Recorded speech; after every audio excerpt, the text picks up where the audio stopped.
umalis. Pinagsama na niya ngayon, ano? Sunod na binagat, tanging ligaya ang kanyang ipapananinawin din. Pakinggan natin si Ate Iling Salaysay. Muli, yung mga topper kids natin nakatutok sa atin. Lalo na po yung Friendship Forever, no? Ang aking Pangulong Kapitana Baby Galvez. Magandang gabi.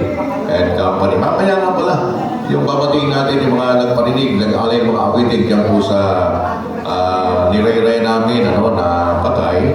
Yan po sa Marilugapan, yung mga Ate Baby Jimenez, no? Ayan.